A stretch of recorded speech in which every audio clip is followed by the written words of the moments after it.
बिहार में land survey चल रहा है, भूमि सर्वे चल रहा है, किसान इसको लेकर हर एक अपडेट जानना चाहते हैं। लेकिन इसी बीच में भूमि महाअभियान शुरू हो गया। अभियान में ये हुआ कि पूर्वजों की ज़मीन अब आपके नाम पर हो जाएगी, दखल खारिज नहीं हुआ तो दखल खारिज हो जाएगा, परिमार्जन में गड़बड़ी है तो ठीक हो जाएगा। लेकिन आखिर क्या हुआ कि भूमि सर्वे अचानक ठप पड़ गया। तमाम जो सूर्य बिहार के दर्शक हैं वो कमेंट बॉक्स में कमेंट कर रहे हैं। हमने सोचा इस पर ही आज चर्चा करेंगे। जी नमस्कार, मैं हूं विपुल कुमार और आप देख रहे हैं सूर्य बिहार डिजिटल न्यूज़। अब हम बिहार के तमाम रैयत, बिहार के तमाम किसान, बिहार वासियों से अपील करना चाहते हैं, ये आपका चैनल है, आपके प्यार आशीर्वाद से ही हम 1 लाख परिवारों के चैनल बन चुके हैं। तेज़ी से आपके आशीर्वाद से हम आगे बढ़ रहे हैं। लेकिन अभी भी आपसे अपील ये है कि हम 13 करोड़ बिहारी हैं, आप इस चैनल को करोड़ों परिवारों का चैनल बनाएं, बिहार का बड़ा चैनल बनाएं। अगर अभी तक आप इस चैनल को YouTube पर सब्सक्राइब नहीं किए हैं तो सब्सक्राइब कर लीजिए, बेल आइकन को दबा लीजिए।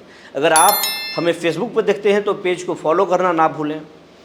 सूर्य बिहार का अपना व्हाट्सअप चैनल भी है और इस खबर के डिस्क्रिप्शन में उसका लिंक दिया हुआ है, उसे आप ज़रूर ज्वाइन कर लें ताकि हमारी हर खबर आप तक सबसे पहले पहुंच सके और अगर आपको अच्छा लगे खबर तो आप लोगों तक पहुंचा सकें। इससे सूर्य बिहार को आगे बढ़ने में काफ़ी मदद मिलेगी। अब आपको खबर हम विस्तार से बताने जा रहे हैं।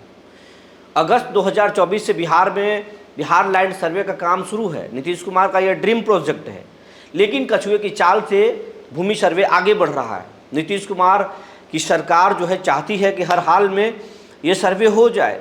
बिहार में जो अपराध हो रहे हैं वो रुक जाएंगे, भूमि माफियाओं का पैर कुचला जा सकता है और जिनका वाजिब ज़मीन है उनको दिलाया जा सकता है, जो भूमिहीन है उनको ज़मीन दिया जा सकता है और सरकारी स्कूल हो या सरकारी अस्पताल हो, सरकारी दफ्तर हो, बच्चों के खेल ग्राउंड हो, सब कुछ बनाया जा सके। बिहार के बाहर जो बैठे हैं उद्योगपति, उनको बिहार में आने के लिए ज़मीन दिया जाए, क्योंकि ज़मीन उद्योगपतियों के देने के लिए यहाँ नहीं है। किसानों से अधिग्रहण करना पड़ता है, यहाँ तक कि हाईवे से के लिए अधिग्रहण करना पड़ता है। इसके लिए किसानों को मुँह मांगी कीमत तो देना ही पड़ता है, साथ साथ आंदोलन भी होता है, लॉ एंड ऑर्डर की स्थिति भी खराब हो जाती है, जनता के बीच में सरकार की छवि भी बिगड़ती है। ये तमाम चीज़ नीतीश कुमार समझते हैं, इसीलिए इसे हर हाल में करना चाहते हैं। सरकार इसमें एक बार नहीं 2 बार समय बढ़ा चुकी है, फिर भी अभी तक काम आगे नहीं बढ़ पाया है। सूत्रों की अगर बात माने, विभाग की अगर बात माने तो 60% तक लोग अपने दस्तावेज जमा किए हैं। 40% अभी भी ऐसे लोग हैं जिन्होंने ना वंशावली बनाया और ना ही सिविल तक पहुँचे और कोई रुचि दिखाई। उनका मानना है कि सरकार बदल जाएगा, सर्वे खत्म हो जाएगा। वो लोग इसमें ज़्यादा खुशी मना रहे हैं जो दूसरे के ज़मीन जोत रहे हैं या उनके पास पेपर नहीं है। वो चाहते हैं कि जिस तरीके से सब कुछ बढ़ रहा है वैसे बढ़े। लेकिन हाँ, कुछ ऐसे लोग भी हैं जिनका ज़मीन नहीं है, ज़मीन तो पेपर पर है लेकिन कब्जे में नहीं है। वो चाहते हैं कि हर हाल में भूमि सर्वे हो।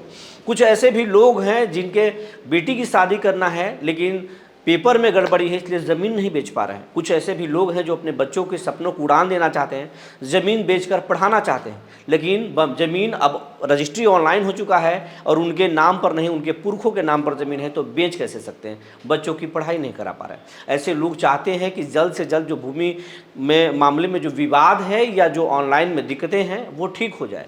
ज़मीन अगर उनका है तो उनके नाम पर हो जाए। सरकार यही भी चाहती भी है कि जिनका ज़मीन है उनके नाम पर कर दिया जाए। भूमि सर्वे जब कछुए के चाल से आगे बढ़ रहा था तो नीतीश कुमार ने के पास शिकायत पहुंची कि राजस्व कर्मचारी के द्वारा, सीओ के द्वारा भ्रष्टाचार किया जा रहा है। नीतीश कुमार ने आर्थिक अपराध इकाई और निगरानी को खुली छूट दे दी। कई जगहों पर बिहार में अलग अलग जगहों पर गिरफ्तारियां भी हुई, पकड़े भी लोग गए, पैसे के साथ पकड़े गए।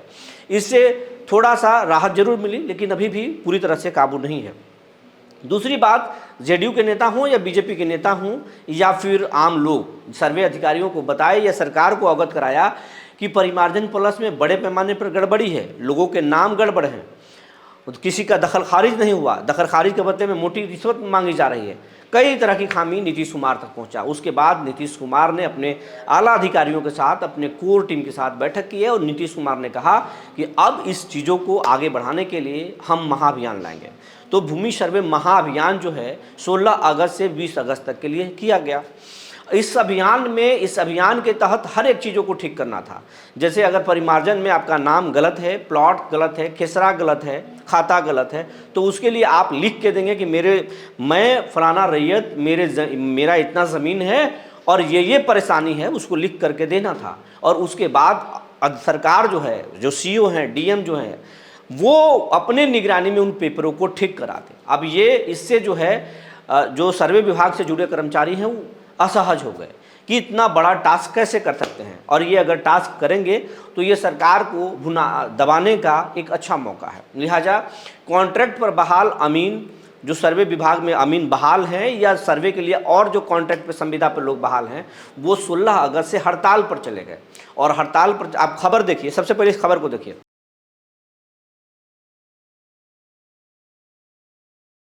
ईटीवी भारत लिखता है कैसे अब चले गए हैं सब हड़ताल पर, और ये सरकार के खिलाफ बोल रहे हैं, कह रहे हैं कि हमारी नौकरी 60 साल की कीजिए, मानदेय बढ़ाइए, ये तमाम तरह की बात कर रहे हैं।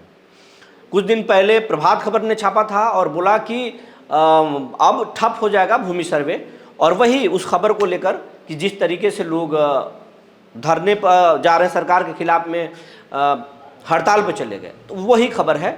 अब भूमि सर्वे का जो महाअभियान है पूरी तरह से ठप हो चुका है, नहीं चल रहा है, क्योंकि इसमें जो जिनको महाअभियान चलाना था वही हड़ताल पर चले गए, महा हड़ताल पर चले गए। सरकार के सामने झुकने को तैयार नहीं है। सरकार वार्ता कर रही है लेकिन नहीं मान रहे हैं। लेकिन हाँ, इसकी बात ये बोल रहे हैं कि ऑनलाइन का भी ऑप्शन सरकार ने छोड़ा है, आप ऑनलाइन अपनी शिकायतों को डाल सकते हैं।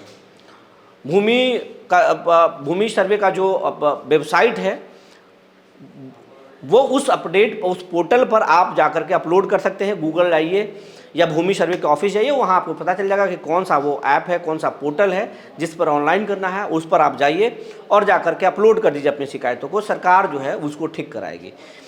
ठीक होने से फ़ायदा क्या होगा? तो ठीक होने से फ़ायदा ये होगा कि आप जो ज़मीन नहीं बेच पा रहे हैं वो ज़मीन बेच लेंगे। जो पुरखों के नाम पर ज़मीन है वो आपके नाम पर ज़मीन आ जाएगा। दूसरी बात, जो कार्यालय में आपके चक्कर लगाने पड़ते हैं वो चक्कर नहीं लगेगा। जो दखल खारिज के मामले पेंडिंग हैं वो दखल खारिज भी आपका हो जाएगा। तो अब अगर अमीन या भूमि सर्वे के लोग अगर हड़ताल पर चले गए हैं तो आप ऑनलाइन पोर्टल का हथियार बनाइए, उसका सहारा लीजिए और आप अपनी शिकायतों को ऑनलाइन कर दीजिए। सरकार उस पर सुनेगी, सरकार आपके कामों का निपटारा करेगी। बहुत फ़ायदेमंद है।